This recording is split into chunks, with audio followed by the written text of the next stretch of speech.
Most people in their 50s are already wasting the most valuable years of their lives. And the worst part is they don't even realize it until it's gone. I've spent decades sitting across from people in their 60s, 70s, even 80s. People who have the money, the time, but not the health, not the energy, and certainly not the years they thought they still had. And let me tell you, regret compounds a lot faster than interest ever will. If they could go back and talk to their 50-year-old selves, they wouldn't talk about stocks or markets. They talk about decisions, about time, about what they delayed, thinking they had plenty of it. I'm going to share 10 of those lessons with you. Not theory, real advice from people who've already lived it. And a fair warning, our number 7 is a trap almost everyone falls into. Smart people, successful people, people who thought they knew better. So, if you think you still have time, you might want to listen closely. Let me simplify life into something you won't forget. Most people go through 3 stages, whether they realize it or not. In the first stage, your 20s, maybe your 30s, you've got time and you got health. You can stay up all night, wake up early, chase ideas, chase dreams, but you don't have much money. You're building. Then comes the second stage. This is where many of you are right now. Your 40s, your 50s. Now you got money, or at least more of it. You still have your health, more or less, but time, that's the thing that quietly disappears. It's tied up in work, responsibilities, obligations. You finally can afford things, but you don't have the time to enjoy them. Funny how that works. Then comes the third stage. You have time, you have money, but your health starts negotiating with you and it doesn't negotiate kindly. Now, here's the part most people miss. There's a small window usually in your 50s, early 60s, where you actually have all 3. Time, money, and enough health to use both. That's the sweet spot. The problem is most people are too busy to notice it, and by the time they do, it's already behind them. I've seen this play out more times than I can count. Someone in their early 60s finally says, "You know what? I'm going to take that trip. I've worked long enough." And they go to Paris, walk the streets, explore, enjoy every corner. It's not just the place, it's the ability to experience it fully. The energy is still there. Now fast forward 10 or 15 years, same person, same dream, very different reality. Suddenly that walking tour feels longer. The stairs feel steeper. The idea of we'll just wander all day turns into let's sit down for a while. Nothing wrong with that, but it's not the same experience anymore. The mistake isn't that people don't want these experiences. It's that they assume they can always do them later. Later becomes a very expensive work. I've heard people say, "I'll travel when things slow down," or "I'll do it after 1 more year of work." 1 more year has a habit of turning into 5, then 10. And then options start quietly disappearing. Not everything in life is renewable. Money might be. Time certainly isn't. And your ability to use it the way you want that has an expiration date, whether we like it or not. Here's something most people never stop to think about. Not all time is the same. We tend to treat it like one big bucket, but in reality, it comes in 3 very different forms. You've got time for your career, time for your relationships, and then there's the one almost everyone ignores: recovery. Career time is easy to understand. It's where you build, earn, and prove yourself. Relationships, family, friends, the people who matter. Those usually get whatever's left over if you're being honest. And then recovery, that's the one people treat like a luxury, something you'll get to later. I've watched people spend decades optimizing the first two while completely neglecting the third. And then they wonder why they feel drained, disconnected, or frankly a little lost. It's like running a machine at full speed without ever shutting it down. Eventually, something breaks. The interesting thing is recovery isn't wasted time. It's the time that gives everything else value. It's what keeps you sharp, energized, and actually able to enjoy the life you're working so hard to build. If you don't know what recharges you really recharges you, you're not managing your time. You're just spending it. In the first half of life, saying yes is a great strategy. You say yes to opportunities, yes to people, yes to things you don't fully understand yet. That's how you grow. That's how doors open. If I had said no to everything early on, I'd probably still be sitting in a room reading annual reports. And actually, I still do that. But at least now it pays better. But here's the shift most people miss. In your 50s, the rules change. Time becomes more valuable, not less. And suddenly, every yes starts costing you something real. Energy, focus, even peace of mind. I've seen people keep saying yes out of habit, yes to meetings they don't need, yes to social obligations they don't enjoy, yes to opportunities that don't actually move their life forward, and they end up with full calendars and empty satisfaction. At some point, saying no isn't selfish. It's intelligent. It's how you protect what little free time you still control. You don't need more options at this stage. You need better ones. And the only way to make room for them is to start saying no without feeling guilty about it. People love to say time is money. It sounds clever, but it's not quite true. Money is replaceable. Time isn't. You can lose money and earn it back. Or you can make a bad investment and recover, but once a year of your life is gone, it's gone permanently. There's no market where you can buy it back. Or no strategy to get it again. I've met plenty of people who became very good at making money. Some of them became exceptional at it. But what they quietly traded away in the process was time they assumed they could reclaim later. Family moments, experiences, even just the freedom to wake up without a schedule breathing down their neck. Here's the uncomfortable truth. You can earn money again, but you will never earn your 50s again. Not your energy, not your flexibility, not the version of yourself that exists right now. And the irony is by the time most people fully understand this, they finally have the money, but they don't have the same life left to spend it the way they imagined. So if you're making decisions purely based on financial return, you might want to pause for a second and ask yourself a better question. What is this costing me in time? Let me tell you a story that stuck with me. I met a woman who was 68 when her husband passed away unexpectedly. As you can imagine, she felt lost. We talked about the practical things first, but then the conversation shifted to what came next, what she could still build. Even at that stage of life, she mentioned travel, health, and spending more time on her mental and spiritual well-being. A year later, she walked into the room, and I almost didn't recognize her.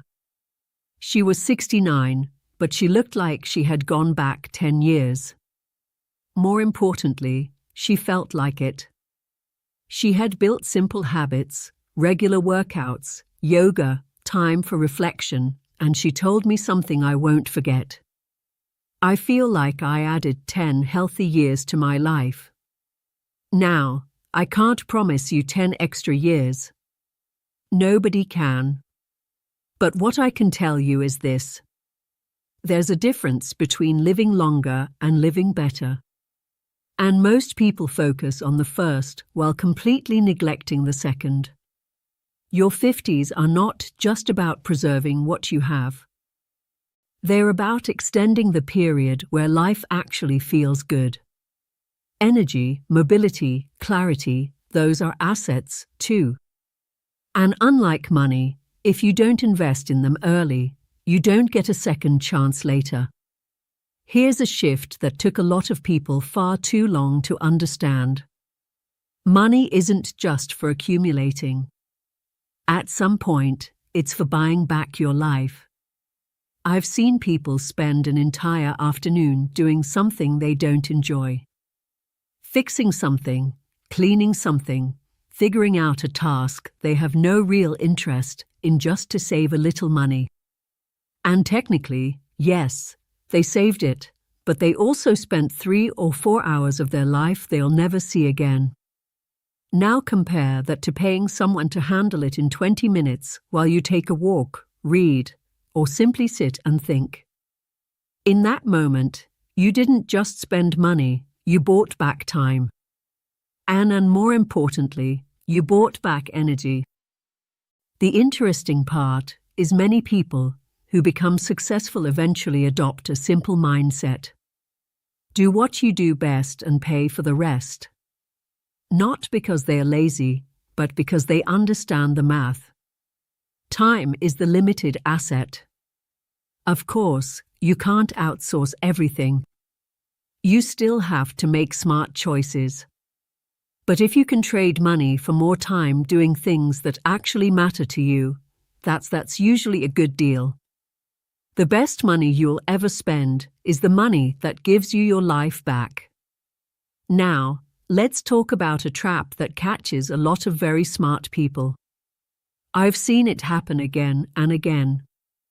A man retires, looks at his numbers, realizes he's financially secure, and says, "You know what? I've earned it." On buying the dream car.